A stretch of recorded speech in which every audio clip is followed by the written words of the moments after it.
위기는 늘 소리 없이 시작된다. 정치적 선언이나 전쟁의 포성이 들리기 전에 가장 먼저 흔들리는 것은 숫자다. 환율이 이유 없이 출렁이고 국채 금리가 조용히 올라가며 CDS 프리미엄이 서서히 벌어진다. 사람들은 아직 평온을 느낀다. 뉴스는 안정적이라 말하고 시장은 관리 가능하다고 설명한다. 그러나 역사적으로 경제는 정치보다 먼저 무너져 왔다.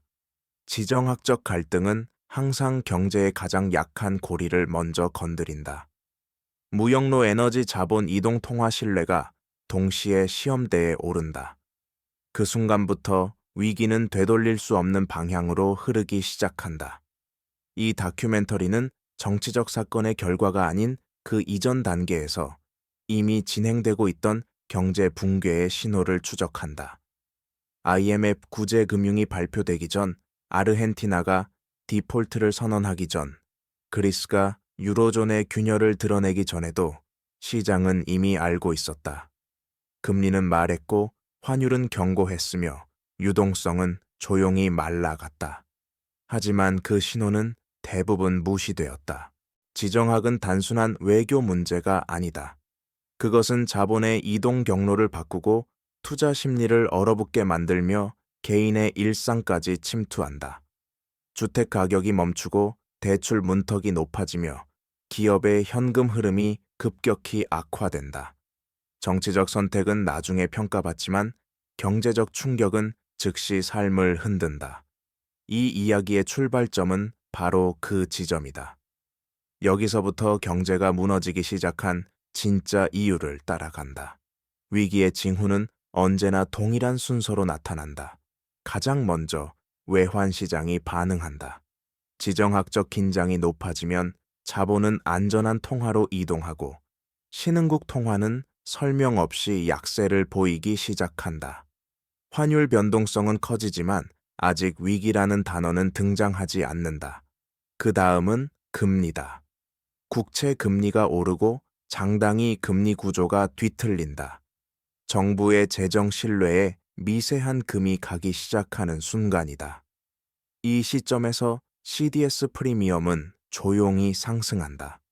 국가 부도 위험을 가격에 반영하는 이 지표는 뉴스보다 훨씬 빠르다. 언론이 안정을 말할 때 CDS는 이미 불안을 숫자로 표현한다. 은행 간 자금 시장에서는 유동성이 줄어들고 기업들은 차환 비용 상승을 체감한다. 투자는 보류되고 고용 계획은 수정된다. 겉으로는 평온하지만 내부에서는 이미 긴축이 시작된다. 역사는 이 패턴을 반복해 왔다. IMF 외환위기 이전 한국도 그랬고 아르헨티나와 터키, 그리스 역시 같은 경로를 밟았다. 정치적 갈등이나 정책 실패가 표면화되기 전에 시장은 먼저 반응했다. 문제는 대부분의 개인이 이 신호를 인식하지 못한다는 점이다. 환율 상승은 일시적이라 믿고 금리 인상은 조정이라 해석한다. 그러나 이 작은 징후들이 연결되는 순간 위기는 이미 시작된 상태다. 여기서 중요한 것은 예측이 아니라 인식이다. 시장이 보내는 초기 신호를 읽지 못하면 대응의 시간은 사라진다. 경제 충격은 하나의 사건으로 발생하지 않는다. 여러 변수들이 동시에 작동하며 서로를 증폭시킨다. 지정학적 갈등이 고조되면 가장 먼저 무역과 에너지 가격이 흔들린다. 원자재 가격 상승은 곧바로 생산비를 밀어 올리고 기업의 마진을 압박한다. 이 과정에서 물가는 오르지만 수요는 따라오지 못한다. 중앙은행은 인플레이션을 억제하기 위해 금리를 인상하고 이는 다시 대출과 투자를 위축시킨다. 실물 경제와 금융시장이 동시에 냉각되는 구간이다. 환율은 이 모든 과정을 관통한다. 통화 가치가 하락하면 수입 물가는 더 빠르게 오르고 외화 부채를 가진 기업과 국가는 즉각적인 부담을 안게 된다. 부동산 시장은 가장 늦게 반응하지만 한 번 움직이면 충격이 크다. 금리 상승과 유동성 축소는 거래를 멈추게 하고 자산 가격 하락은 소비 심리를 급격히 위축시킨다. 은행은 리스크 관리를 강화하며 대출 기준을 높인다. 이때부터 개인의 체감 경기와 지표의 괴리가 사라진다. CDS와 국채 금리는 이러한 메커니즘의 결과를 집약적으로 보여준다. 시장은 정치적 발언이 아니라 상환 능력과 신뢰를 가격에 반영한다. 위기의 작동 원리는 복잡해 보이지만 핵심은 단순하다. 신뢰가 흔들리면 자본은 떠나고 유동성이 사라지며 경제는 스스로를 방어할 힘을 잃는다. 이 연쇄가 시작되면 정책의 효과는 점점 약해진다. 중요한 것은 충격이 작동하는 순서를 이해하는 것이다.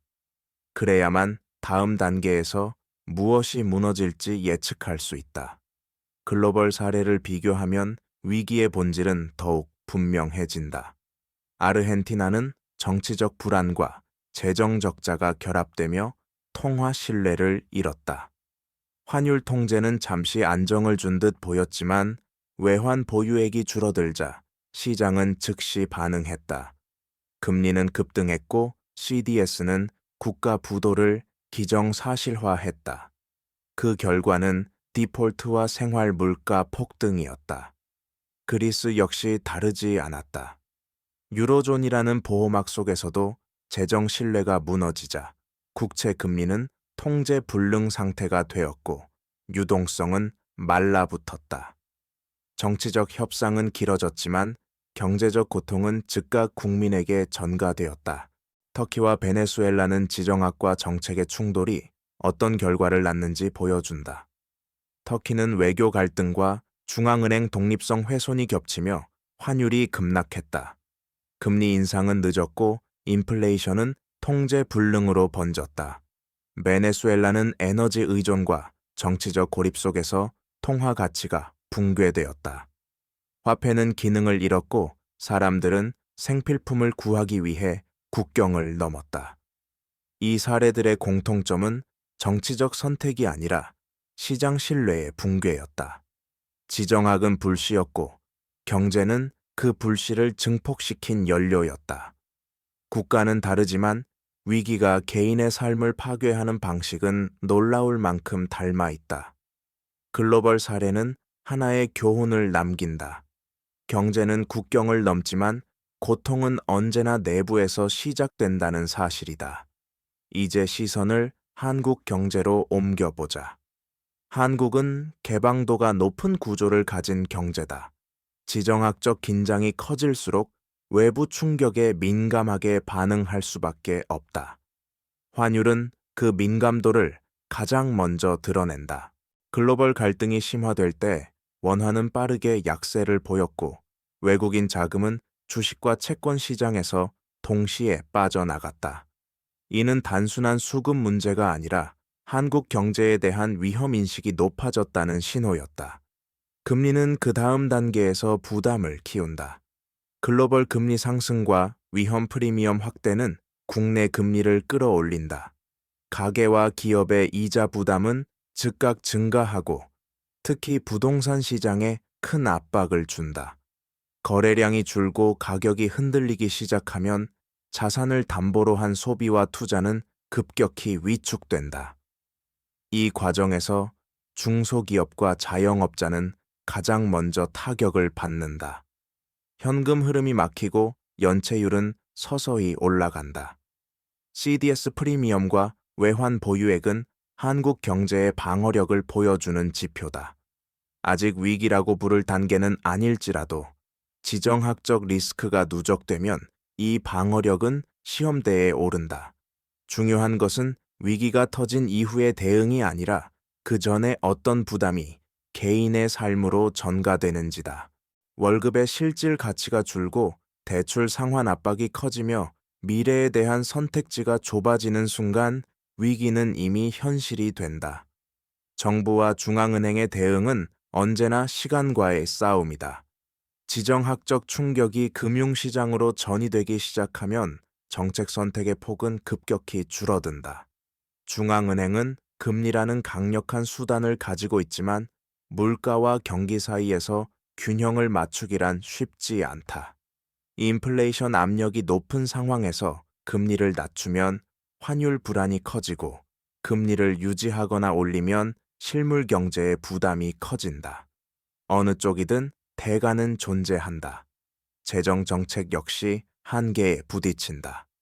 확장 재정은 단기 충격을 완화할 수 있지만 국가 부채와 재정 신뢰를 동시에 관리해야 한다. 시장은 지출의 규모보다 지속 가능성을 본다. 재정 적자가 구조적으로 고착화되면 국채 금리는 즉각 반응한다. 이때 CDS는 정책의 신뢰도를 냉정하게 평가한다. 말보다 숫자가 먼저 움직인다. 외환시장 안정화 조치와 유동성 공급은 방어선의 역할을 한다. 외환 보유액과 통화 스와프는 심리적 안전판이지만 무한하지 않다. 정책이 효과를 발휘하려면 타이밍이 중요하다.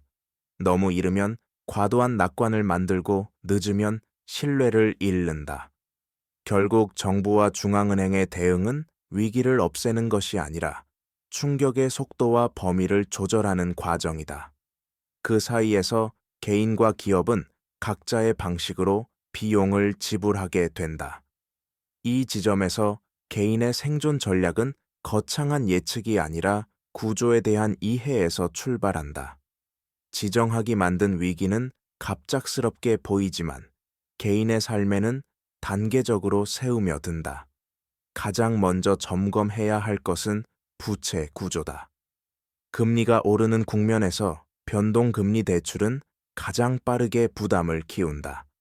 이자 지출이 소득에서 차지하는 비중을 냉정하게 계산하고 상환 일정과 현금 흐름을 재점검해야 한다. 이는 투자보다 먼저 필요한 방어다. 자산의 성격도 중요하다. 유동성이 낮은 자산은 위기 국면에서 선택지를 줄인다. 부동산과 같은 고정자산은 가격보다 거래 가능성이 먼저 사라진다. 반면 현금과 단기 유동자산은 불확실성 속에서 시간을 벌어준다. 환율 변동 역시 개인의 구매력에 직접적인 영향을 미친다. 수입 물가 상승은 생활비를 끌어올리고 이는 체감 경기 악화로 이어진다. 소비 구조를 점검하고 필수 지출과 선택 지출을 구분하는 작업이 필요하다. 정보의 선택도 전략이다. 정치적 발언이나 단기 뉴스보다 금리 환율 CDS 유동성 지표의 흐름을 관찰해야 한다. 이 숫자들은 위기의 방향을 과장 없이 보여준다. 개인의 생존 전략은 위기를 피하는 것이 아니라 충격을 견딜 수 있는 구조를 만드는 것이다. 그 차이가 위기 이후의 회복 속도를 결정한다. 마지막으로 남는 질문은 단순하다. 위기는 끝나는가? 아니면 다른 형태로 이어지는가? 역사적으로 위기는 한 번의 사건으로 마무리된 적이 없다. 지정학적 긴장이 완화되어도 그 과정에서 훼손된 신뢰는 쉽게 회복되지 않는다. 금리는 천천히 내려오고 환율은 이전 수준으로 돌아가지 않으며 부동산과 자산 시장은 장기간 조정 국면에 머문다. 사람들은 위기가 지나갔다고 느끼지만 경제의 체질은 이미 바뀌어 있다. 경제가 정치보다 먼저 무너진다는 말에 진짜 의미는 여기 있다. 정치적 합의나 선언은 화면 속에서 빠르게 바뀌지만 경제의 후유증은 개인의 삶에 오래 남는다. 고용의 질이 달라지고 소득의 안정성은 낮아지며 미래를 계획하는 방식 자체가 보수적으로 변한다. 이는 통계보다 먼저 가계의 선택에서 드러난다. 이 다큐멘터리가 전하려는 메시지는 공포가 아니다. 위기는 반복되지만 신호 역시 반복된다. 지정학이라는 거대한 흐름 속에서도 경제는 항상 먼저 경고를 보낸다. 그 신호를 읽는 능력은 국가뿐 아니라 개인에게도 중요하다. 숫자를 이해하는 순간 위기는 막연한 불안이 아니라 대비 가능한 현실이 된다. 그리고 그 차이가 위기 이후의 삶을 결정한다. 여기서 한 걸음 더 나아가야 할 질문이 있다. 왜 사람들은 반복되는 위기 속에서도 같은 실수를 되풀이하는가? 이유는 단순하다. 위기의 전조는 언제나 지루하고 느리며 체감하기 어렵기 때문이다. 환율이 몇 퍼센트 움직이고 금리가 소폭 오르며 CDS가 서서히 벌어지는 과정은 일상의 소음 속에 묻힌다. 반면 정치적 충돌이나 극적인 사건은 즉각적인 감정을 자극한다. 사람들은 원인을 정치에서 찾지만 이미 경제는 그 이전 단계에서 방향을 정해버린다.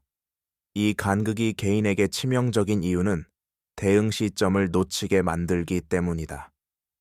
위기가 공식화되는 순간 선택지는 급격히 줄어든다. 자산을 정리하기에는 늦고 부채를 조정하기에는 비용이 커진다.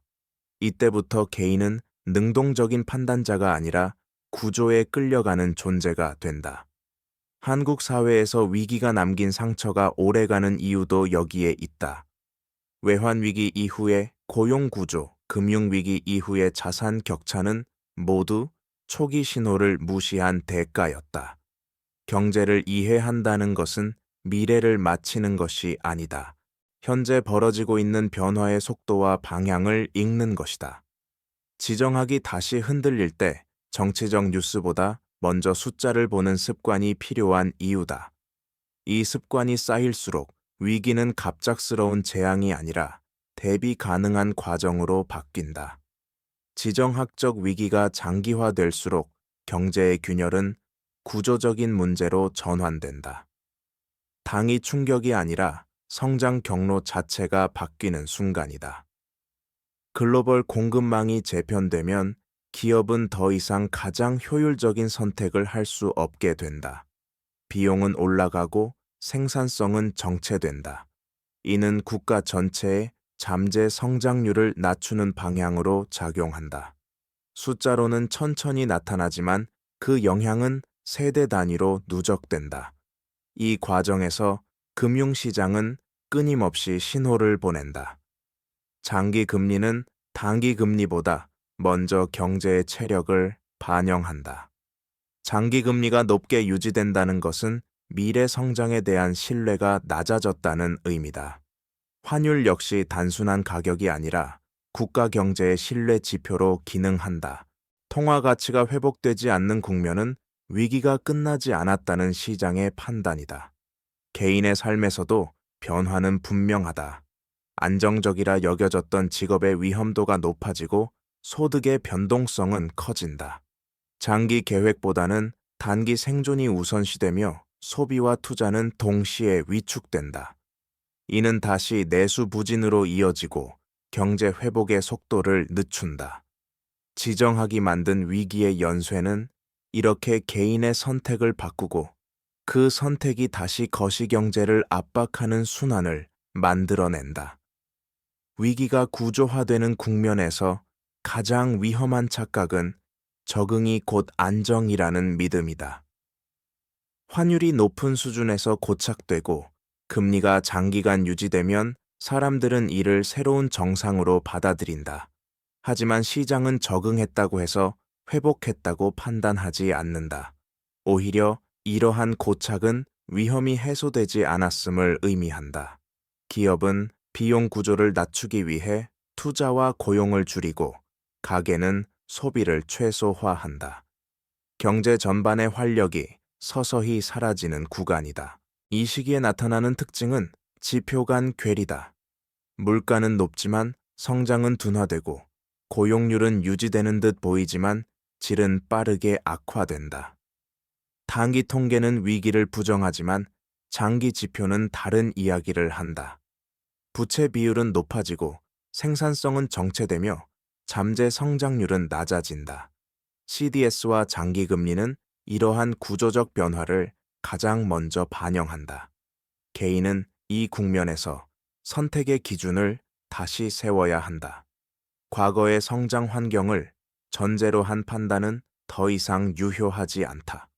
안정성 현금 흐름 리스크 관리가 수익성보다 앞서는 시기다. 위기의 연쇄는 끝나지 않았다. 형태만 바뀌었을 뿐이다. 이 변화를 인식하지 못하면 가장 큰 비용은 시간이 지난 뒤에야 드러난다. 정치적 해법이 등장하는 순간에도 경제는 즉시 반응하지 않는다. 합의와 선언은 기대를 만들지만 신뢰를 회복시키지는 않는다. 시장이 요구하는 것은 말이 아니라 일관성이다. 재정 규율이 유지되는지, 통화 정책이 독립적으로 작동하는지, 외환과 금융시장의 규칙이 예측 가능한지 여부가 관건이다. 이 조건이 충족되지 않으면 자본은 돌아오지 않는다. 유동성은 얇아진 채로 남고 위험 프리미엄은 쉽게 내려가지 않는다. 이 간극에서 나타나는 현상이 변동성의 상시화다. 환율과 금리는 좁은 범위로 안정되는 듯 보이다가 작은 충격에도 크게 흔들린다. 이는 체력이 약해진 경제의 전형적인 모습이다. 부동산과 주식시장 역시 반등과 조정을 반복하지만 이전의 추세를 회복하지는 못한다. 개인은 가격 변동에 익숙해지지만 소득과 고용의 불안정성은 해소되지 않는다. 결국 지정학이 만든 위기의 연쇄는 하나의 결론으로 수렴한다. 경제는 사건으로 무너지지 않는다. 신뢰가 소모되는 시간 속에서 서서히 약해진다. 이 과정을 이해하는 것이 중요한 이유는 회복 역시 같은 경로를 거치기 때문이다. 신뢰가 다시 쌓이기 전까지 위기는 끝났다고 말할 수 없다. 이 단계에서 주목해야 할 것은 국가 간 격차의 확대다. 지정학적 충격이 동일하게 발생해도 각국의 경제적 회복력은 크게 다르다. 외환 보유액이 충분하고 부채 구조가 안정적이며 금융 시스템의 신뢰가 유지되는 국가는 충격을 흡수한다. 반면 구조적 취약성을 안고 있던 국가는 작은 외부 변수에도 크게 흔들린다. 이 차이는 단기간에 만들어지지 않는다. 오랜 기간 누적된 정책 선택과 시장 신뢰의 결과다. 글로벌 자본은 이 격차를 냉정하게 활용한다. 위험이 커질수록 자본은 소수의 안전한 시장으로 집중되고 나머지 국가는 유동성 부족에 시달린다. 이 과정에서 환율 격차는 더욱 벌어지고 금리 차이는 고착화된다. 이는 단순한 금융 현상이 아니라 국가의 성장 기회를 제한하는 구조적 장벽이 된다. 개인의 삶에서도 같은 원리가 작동한다. 위기 국면에서 자산과 소득의 격차는 빠르게 확대된다. 안정적인 현금 흐름을 가진 사람은 시간을 벌지만 그렇지 못한 사람은 선택지를 잃는다. 지정학이 만든 위기의 연쇄는 이렇게 국가 간 개인 간 격차를 동시에 확대한다. 이 현실을 직시하는 것이 다음 선택의 출발점이 된다. 위기의 연쇄가 길어질수록 사회 전반에 나타나는 변화는 경제 지표를 넘어선다. 불확실성이 일상화되면 사람들의 기대 자체가 낮아진다. 미래 소득에 대한 신뢰가 약해지면 소비는 보수적으로 변하고 이는 다시 기업의 투자 축소로 이어진다. 성장 둔화는 수치로 확인되기 전에 심리에서 먼저 고착된다. 경제가 정치보다 먼저 무너진다는 말은 바로 이 지점을 가리킨다. 신뢰의 붕괴는 제도보다 앞서 사람들의 판단을 바꾼다. 이 과정에서 부동산과 금융자산은 단순한 투자 대상이 아니라 심리의 지표가 된다. 거래가 줄고 가격 변동성이 커질수록 사람들은 자산을 늘리기보다 지키는 데 집중한다. 은행은 리스크 관리를 강화하고 신용은 선별적으로만 공급된다. 이는 경제 전반의 순환 속도를 늦춘다. 유동성이 존재하더라도 실제로 움직이지 않는 상태가 된다. 지정학적 긴장은 결국 사회의 선택을 바꾼다. 위험을 감수하는 문화는 사라지고 안정에 대한 집착이 강해진다. 이는 단기적으로는 합리적인 대응처럼 보이지만 장기적으로는 성장 동력을 약화시킨다. 위기의 연쇄는 이렇게 경제 구조뿐 아니라 사회의 태도까지 바꾸며 회복을 더디게 만든다. 이제 위기의 시선을 세대 문제로 확장할 필요가 있다. 지정학이 촉발한 경제 충격은 동일한 시점에 모두에게 같은 부담을 주지 않는다. 금리 상승과 자산 가격 조정은 먼저 청년과 중산층의 선택지를 줄인다. 주거 비용은 높아지고 안정적인 일자리는 줄어들며 미래를 위한 저축과 투자는 뒤로 밀린다. 반면 이미 자산을 보유한 계층은 방어 수단을 갖고 있다. 위기는 이렇게 세대 간 격차를 조용히 확대한다. 노동시장에서도 변화는 분명하다. 기업은 불확실성이 커질수록 고정 비용을 줄이려 한다. 비정규직과 계약직이 늘고 장기 고용은 줄어든다. 통계상 고용률이 유지되더라도 삶의 안정성은 악화된다. 이는 소비 성향의 변화로 이어지고 내수 회복을 더욱 어렵게 만든다. 이 세대적 부담은 단기간에 해소되지 않는다. 지정학이 만든 위기의 연쇄는 성장의 기회를 지연시키고 그 지연은 다음 세대로 전가된다. 경제 지표가 회복되었다고 해서 문제가 끝났다고 말할 수 없는 이유다. 위기는 숫자보다 먼저, 그리고 더 오래 사람들의 선택 속에 남는다. 이 국면에서 정책의 효과를 판단하는 기준도 달라져야 한다. 단기 지표의 반등은 위기 극복의 증거가 아니라 속도 조절의 결과일 수 있다. 금리가 잠시 안정되고 환율 변동성이 줄어들어도 유동성의 질이 회복되지 않으면 실물 경제로의 전달은 제한적이다. 은행의 대출 태도 기업의 차환 조건 가계의 신용 접근성이 개선되는지가 핵심이다. 숫자는 안정처럼 보이지만 현장에서 체감이 바뀌지 않는다면 위기는 여전히 진행 중이다. 또 하나의 착시는 수출 회복이다. 지정학적 재편 속에서 특정 산업이 반사이익을 얻을 수는 있다. 그러나 이는 경제 전반의 회복을 의미하지 않는다. 환율 효과로 매출이 늘어도 비용과 불확실성이 함께 증가하면 고용과 투자로 이어지지 않는다. 성장의 폭이 좁아질수록 충격에 대한 취약성은 오히려 커진다. 개인은 이 구간에서 기대를 재설정해야 한다. 정책 발표의 방향보다 전달 경로를 관찰하고 단기 반등보다 구조적 변화의 징후를 확인해야 한다. 위기의 연쇄를 끊는 신호는 속도가 아니라 깊이다. 그것이 보이기 전까지 경제는 아직 정치보다 앞서 흔들리고 있다. 지정학적 위기가 장기화되면 경제의 불안은 일상 속 위험 관리로 전환된다. 더 이상 위기를 논하는 방식은 뉴스 속 사건이 아니라 가계와 기업의 행동 변화에서 드러난다. 가계는 비상 자금을 늘리고 소비를 미루며 기업은 현금 보유를 확대하고 투자 결정을 늦춘다. 이는 합리적인 선택처럼 보이지만 동시에 경제 전반의 순환을 둔화시키는 요인이 된다. 유동성은 존재하지만 움직이지 않는다. 금융 시스템 역시 방어적으로 변한다. 은행은 대출 총량을 관리하고 리스크가 높은 차주를 배제한다. 이 과정에서 신용은 가장 필요한 곳으로 흐르지 못한다. 중소기업과 자영업자는 자금 조달 비용이 급격히 높아지고 이는 고용 축소와 임금 정체로 이어진다. 거시 지표는 안정적인 듯 보이지만 미시 현장에서는 긴축이 일상화된다. 이런 환경에서 위기의 본질은 공포가 아니라 마모다. 한 번의 붕괴가 아니라 지속적인 압박이 경제의 체력을 깎아낸다.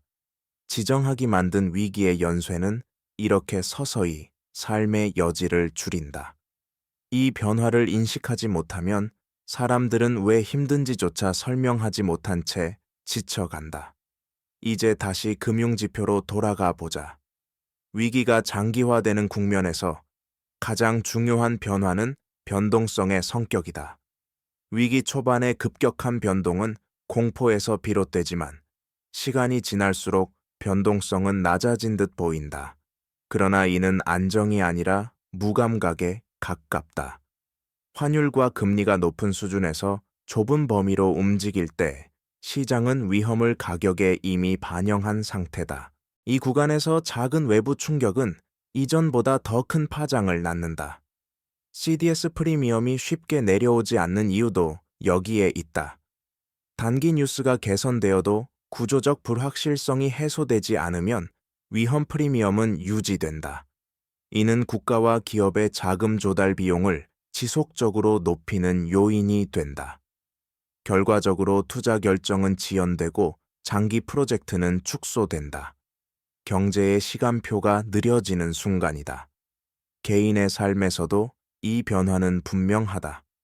금리와 물가가 높은 상태에서 고착되면 소득이 늘지 않아도 지출은 자동으로 증가한다.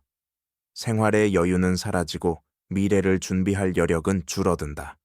위기의 연쇄는 폭발이 아니라 침식이다. 이 침식이 계속되는 한 경제는 여전히 정치보다 앞서 무너지고 있다. 이 지점에서 다시 묻게 된다. 그렇다면 회복의 출발점은 어디인가? 많은 사람들은 금리 인하나 대규모 재정 정책을 기대하지만 역사적으로 회복의 신호는 다른 곳에서 먼저 나타났다. 바로 신뢰의 재구성이다.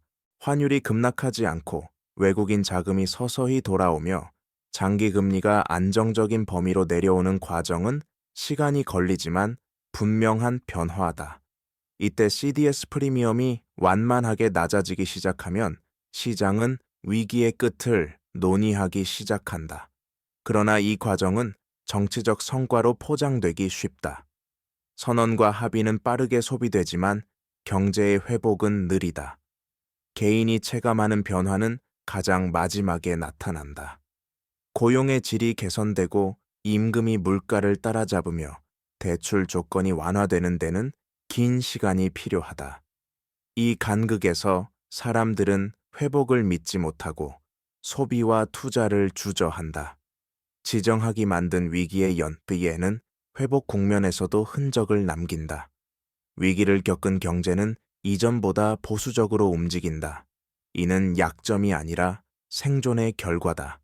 중요한 것은 이 변화의 의미를 이해하는 것이다. 회복은 과거로의 복귀가 아니라 달라진 환경에 적응하는 또 다른 시작이다. 회복 이후의 경제는 이전과 다른 규칙으로 움직인다. 지정학적 위기를 겪은 국가는 효율보다 안정성을 우선하는 방향으로 정책과 구조를 조정한다. 공급망은 분산되고 에너지와 식량 안보는 비용을 감수하더라도 내부화된다. 이는 단기적으로 물가 부담을 키우지만 장기적으로는 충격 흡수력을 높이려는 선택이다. 시장은 이 전환을 즉시 보상하지 않는다. 오히려 전환 과정에서 불확실성은 더 커질 수 있다.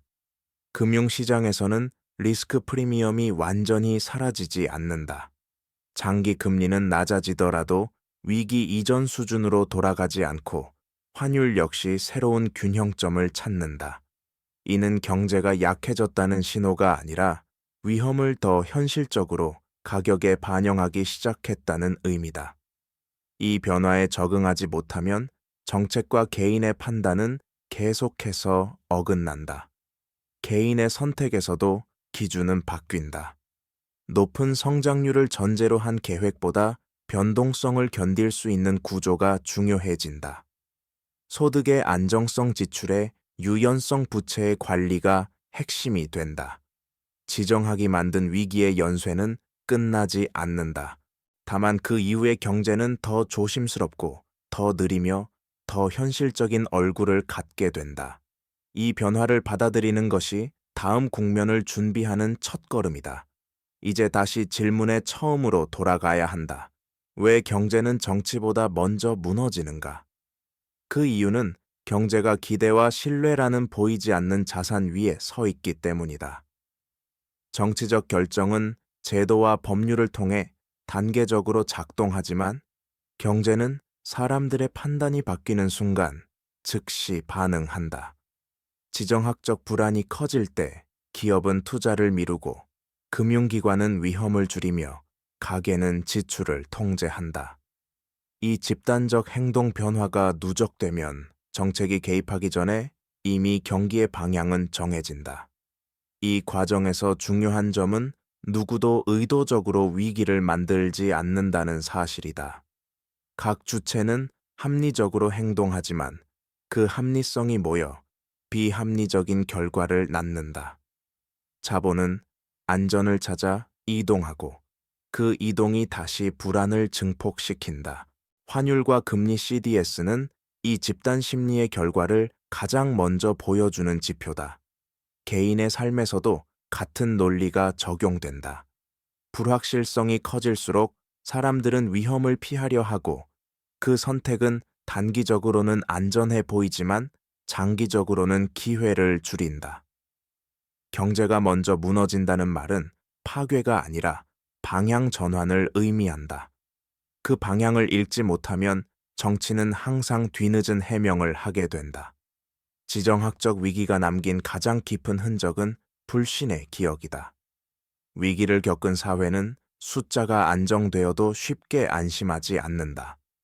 환율이 잠시 안정되고 금리가 내려가도 사람들은 다시 오를 가능성을 먼저 떠올린다.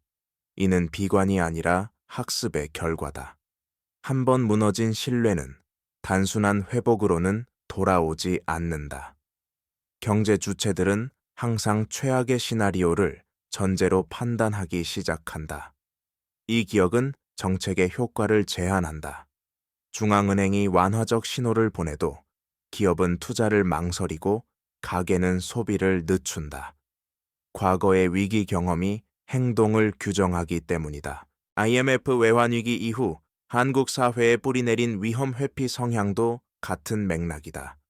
이 성향은 안정성을 높였지만 동시에 성장의 속도를 낮췄다.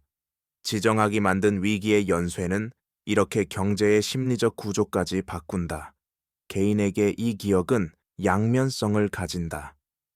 한편으로는 무모한 선택을 줄여주지만 다른 한편으로는 기회를 지나치게 제한한다. 중요한 것은 이 기억을 공포로 남겨두지 않는 것이다. 위기를 경험한 사회가 할 수 있는 가장 현실적인 선택은 기억을 기준으로 삼되 판단을 멈추지 않는 것이다.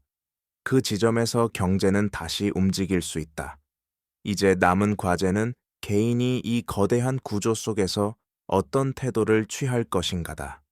지정학과 거시경제는 통제할 수 없지만 그 영향이 개인의 삶에 새우며드는 방식은 조절할 수 있다. 가장 중요한 것은 속도의 감각이다. 위기가 올 때 가장 큰 손실은 빠른 붕괴가 아니라 느린 악화에서 발생한다. 월급은 그대로인데 생활비가 늘고 자산 가치는 유지되는 듯 보이지만 유동성이 사라지며 선택의 여지가 점점 줄어드는 과정이다. 이 변화를 인식하지 못하면 대응은 항상 한 발 늦다. 현실적인 전략은 과도한 낙관도 극단적인 비관도 아니다. 금리와 환율의 추세를 생활의 지표로 받아들이고 고정 지출과 변동 지출의 비중을 재조정하며 불확실성이 길어질 가능성을 전제로 계획을 세워야 한다. 이는 투자를 포기하라는 의미가 아니라 생존을 전제로 한 판단이다. 위기 국면에서 가장 큰 자산은 수익률이 아니라 지속성이다. 지정학이 만든 위기의 연쇄는 멀리 있는 이야기처럼 보이지만 결국 개인의 일상에서 완성된다. 경제를 이해한다는 것은 거대한 담론을 아는 것이 아니라 내 삶의 변화를 숫자와 연결해 읽는 능력이다. 그 능력이 있을 때 위기는 두려움이 아니라 준비의 대상이 된다. 이제 위기의 연쇄를 바라보는 관점을 한 단계 더 확장해야 한다. 지정학적 충돌은 특정 국가의 문제가 아니라 글로벌 질서의 재편 과정에서 반복적으로 등장한다. 이 재편은 언제나 비용을 동반한다. 과거에는 저비용과 효율이 최우선이었다면 이제는 안정성과 통제가 중요한 기준이 된다. 이 전환은 기업의 의사결정부터 개인의 소비 방식까지 광범위하게 영향을 미친다. 값이 싸다는 이유만으로 선택하던 시대는 서서히 끝나고 있다. 경제 지표 역시 이 변화를 반영한다. 물가는 이전보다 높은 수준에서 안정되고 금리는 낮아지더라도 과거처럼 장기간 유지되기 어렵다. 이는 위기가 지속된다는 의미가 아니라 환경 자체가 달라졌다는 신호다. 시장은 더 많은 불확실성을 기본값으로 설정한다. 이 기본값이 바뀌면 정책과 개인의 기대가 충돌하게 된다. 개인의 삶에서 이 충돌은 선택의 재정렬로 나타난다. 소비는 신중해지고 계획은 짧아지며 안전망에 대한 관심이 커진다. 이는 소극적인 태도가 아니라 변화된 질서에 적응하는 과정이다. 지정학이 만든 위기의 연쇄는 결국 새로운 기준을 요구한다. 그 기준을 받아들이는 순간 위기는 끝없는 불안이 아니라 관리 가능한 조건으로 바뀌기 시작한다. 이 새로운 기준 속에서 가장 중요한 변화는 기대 수익의 재정이다. 과거에는 성장률과 자산 가격 상승이 자연스러운 전제였다. 그러나 지정학적 리스크가 상수가 된 환경에서는 높은 수익보다 손실을 피하는 능력이 더 큰 가치가 된다. 이는 경제가 후퇴했다는 의미가 아니라 위험을 인식하는 방식이 성숙해졌다는 뜻이다. 시장은 더 이상 낙관을 기본값으로 두지 않는다. 이 변화는 금융시장의 구조에서도 분명하게 드러난다.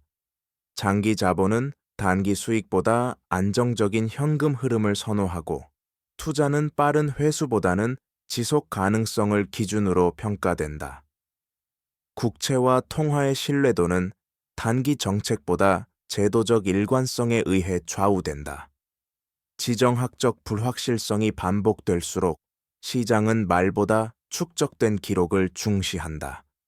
개인의 삶에서도 같은 원리가 작동한다. 소득이 빠르게 늘지 않더라도 유지될 수 있는 구조가 중요해진다.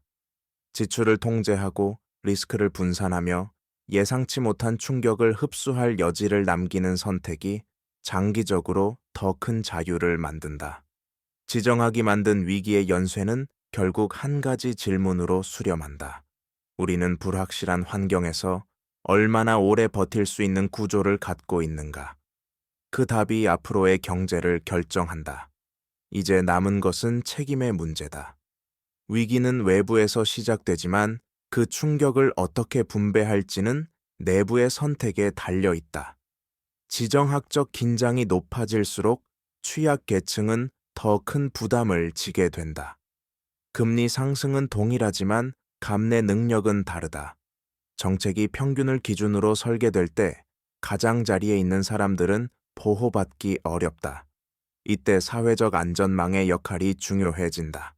단기 지원이 아니라 충격을 흡수할 수 있는 구조적 장치가 필요하다. 재정과 금융의 선택 역시 세대 간 책임을 동반한다. 오늘의 안정이 미래의 부담으로 전가되지 않도록 지속 가능성에 대한 기준이 분명해야 한다. 국채 발행과 유동성 공급은 시간을 벌어주지만 그 시간은 개혁과 조정에 사용되어야 한다. 그렇지 않으면 위기는 형태를 바꿔 다음 국면으로 이어진다. 개인에게 책임은 준비의 형태로 나타난다. 위험을 완전히 제거할 수는 없지만 취약성을 줄일 수는 있다. 위기의 연쇄는 불가피할지 몰라도 그 피해의 크기는 선택에 따라 달라진다. 이 인식이 사회와 개인 모두에게 공유될 때 경제는 더 이상 무너짐이 아니라 조정의 과정을 밟기 시작한다. 이 지점에서 중요한 것은 위기를 하나의 사건으로 기억하지 않는 것이다. 지정학이 만든 경제 충격은 단절이 아니라 누적의 결과다. 한 번의 갈등, 한 번의 정책 실패가 아니라 작은 불안들이 오랜 시간 쌓이며 구조를 약화시킨다. 그래서 위기는 늘 예상보다 늦게 폭발하고 생각보다 오래 지속된다. 사람들은 이미 적응했다고 느끼지만 그 적응 자체가 성장 여력을 깎아먹고 있다는 사실을 쉽게 인식하지 못한다. 경제 지표는 이 누적을 차분하게 보여준다. 성장률은 소폭을 유지하지만 추세는 낮아지고 부채 비율은 급등하지 않지만 지속적으로 올라간다. 환율과 금리는 안정된 범위에 머무르지만 그 기준선 자체가 이전보다 높다. 이는 회복이 아니라 체력 저하다. 위기가 지나갔다고 말하는 순간에도 경제는 이전보다 약한 상태로 새로운 충격을 맞을 준비를 하고 있다. 개인의 삶에서도 누적의 효과는 분명하다. 큰 실패는 없었지만 여유가 사라지고 급격한 하락은 없었지만 선택지는 줄어든다. 지정학이 만든 위기의 연쇄는 이렇게 서서히 삶의 폭을 좁힌다. 이 변화를 인식하는 것이 중요한 이유는 단 하나다. 누적된 위기는 단기간의 처방으로 해결되지 않기 때문이다. 그렇다면 이 연쇄를 끊는 실마리는 어디에 있는가? 해답은 극적인 반전이 아니라 관리의 일상화다. 지정학적 불확실성이 상수가 된 환경에서는 위기를 피하려는 시도보다 충격을 흡수하는 능력이 더 중요해진다. 이는 국가 차원에서는 재정의 탄력성과 통화 정책의 신뢰로, 기업 차원에서는 현금 흐름과 부채 구조로, 개인 차원에서는 지출의 유연성과 소득의 안정성으로 나타난다. 한 요소라도 무너지면 연쇄는 다시 시작된다. 정책의 역할은 방향을 제시하는 데 있다. 시장을 설득하는 것은 단기 부양이 아니라 일관된 규칙과 예측 가능성이다. 금리와 환율의 변동을 완전히 제거할 수는 없지만 변동의 범위를 관리할 수는 있다. 이때 CDS와 장기 금리는 정책의 진정성을 시험하는 지표가 된다. 말이 앞서면 숫자는 따라오지 않는다. 개인은 이 관리의 마지막 골이다. 위기가 길어질수록 중요한 것은 완벽한 선택이 아니라 회복 가능한 선택이다. 실수의 여지를 남기고 시간을 벌 수 있는 구조를 만드는 것. 지정학이 만든 위기의 연쇄는 관리될 때 비로소 위기가 아닌 환경이 된다. 그 환경을 이해하는 순간 다음 국면을 준비할 수 있다. 마무리를 앞두고 다시 한번 강조해야 할 것은 방향 감각이다. 위기의 연쇄 속에서 가장 위험한 상태는 공포가 아니라 무력감이다. 경제가 정치보다 먼저 무너진다는 인식은 체념을 요구하지 않는다. 오히려 관찰의 우선순위를 바꾸라는 신호다. 환율과 금리 CDS와 유동성은 결과가 아니라 과정이다. 이 과정이 어디로 향하는지 읽을 수 있다면 선택의 여지는 완전히 사라지지 않는다. 국가 차원에서 중요한 것은 위기를 숨기지 않는 태도다. 불확실성을 관리 가능한 범위로 드러내고 정책의 한계를 솔직하게 공유할수록 신뢰는 유지된다. 시장은 완벽함을 요구하지 않는다. 일관성과 예측 가능성을 요구할 뿐이다. 이 기준이 무너지면 어떤 선언도 효과를 갖지 못한다. 개인의 삶에서도 같은 원칙이 적용된다. 위기를 통제하려 하지 말고 노출을 관리해야 한다. 고정비를 낮추고 현금 흐름을 확보하며 선택의 시간을 늘리는 판단이 장기적으로 가장 큰 자산이 된다. 지정학이 만든 위기의 연쇄는 피할 수 없을지 모른다. 그러나 그 연쇄 속에서 어떤 위치에 서 있을지는 선택의 문제다. 마지막으로 남는 것은 하나의 문장이다. 경제는 정치보다 먼저 무너진다. 이 말은 비관의 선언이 아니라 경고의 순서다. 정치적 해법이 논의될 때쯤이면 경제는 이미 반응을 끝냈고 개인의 삶은 그 결과를 감당하고 있다. 지정학이 만든 위기의 연쇄는 거대한 국제 질서의 문제가 아니라 월급의 가치 대출의 부담 선택의 폭으로 체감된다. 이 지점에서 경제는 추상이 아니라 현실이 된다. 이 다큐멘터리가 따라온 모든 사례와 지표는 하나의 방향을 가리킨다. 위기는 갑자기 오지 않는다. 환율과 금리, CDS와 유동성은 언제나 먼저 말을 건다. 그 신호를 무시하면 위기는 재앙이 되고 이해하면 조정의 과정이 된다. 차이는 크지 않지만 결과는 극단적으로 달라진다. 결국 중요한 것은 대비의 태도다. 국가도 기업도 개인도 완벽할 수는 없다. 그러나 취약성을 줄이고 시간을 벌 수는 있다. 지정학이 흔들릴수록 경제를 먼저 바라보아야 하는 이유가 여기에 있다. 이 순서를 이해하는 순간 위기는 두려움이 아니라 판단의 대상이 된다. 그리고 그 판단이 미래의 삶을 결정한다.